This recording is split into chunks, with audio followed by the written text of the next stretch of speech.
ও মাই god, কি অবস্থা পোলাপান, কেমন আছো তোমরা? যাই হোক গাইস, আমি কিন্তু কালকে একটা ভিডিও আপলোড দিছিলাম আর ওইখানে জাস্ট মজা করে বলছিলাম ভাই এই নতুন বুয়া বাসটা কার কার লাগবে। ভাই তোমরা ওইখানে অনেকজন কমেন্ট করছো আর মুখ দিয়ে যেহেতু বলছি ভাই দেওয়া তো লাগবেই। গাইস ভিডিওটা ফুল দেখতে বসে পড়ো, না হলে কিন্তু অনেক কিছু মিস করে যাবা, ঠিক আছে? সো গাইস আমি ভাবছিলাম 100K হবার আগে আর কোনো গিভওয়ে ভিডিও আপলোড দিব না, বাট মুখ দিয়ে যেহেতু বলে ফেলেছি, তোমাদের ভিতরে কয়জনকে নতুন বুয়া পাসটা বের করে দিব এটাও বলে দিব, ঠিক আছে? একটু ধৈর্য ধরো গাইস। এই ভিডিওতে 10,000 শেয়ার কমপ্লিট করে দিবা আর ভিডিওটা শেয়ার দেওয়ার পরে সুন্দর করে একটা কমেন্ট করে যাবা। আর কমেন্টে যদি 0 লাইক থাকে, তোমার কমেন্ট দেখে আমি তোমাকে বুয়া পাসের জন্য একটা উইকলি গিফট করে দিব, ঠিক আছে? ভিডিওটা শেয়ার না করে যদি কমেন্টে ইউআইডি দাও কোনো লাভ নাই, প্রত্যেকের কমেন্ট কিন্তু আমি নিজে চেক দিই।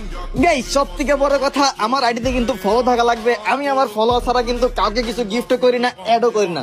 সো গাইস দেরি করে কোনো লাভ নাই, এই ভিডিওতে 10,000 শেয়ার কমপ্লিট করে দাও আর সুন্দর করে কমেন্টে ইউআইডি দিয়ে দাও, ঠিক আছে? তোমাদের ভিতরে একজন না, দুইজন না, পুরো 3 জনকে 3টা উইকলি দিয়ে দিব ভুয়া পাসের জন্য। সো বসে আছো কেন? এখনই ভিডিওটা শেয়ার করতে থাকো আর সুন্দর করে ইউআইডি পিন করতে থাকো। তোমার কমেন্টে যদি 0 লাইক থাকে, তুমিও পেয়ে যাবে আমার কাছ থেকে একটা উইকলি, ঠিক আছে?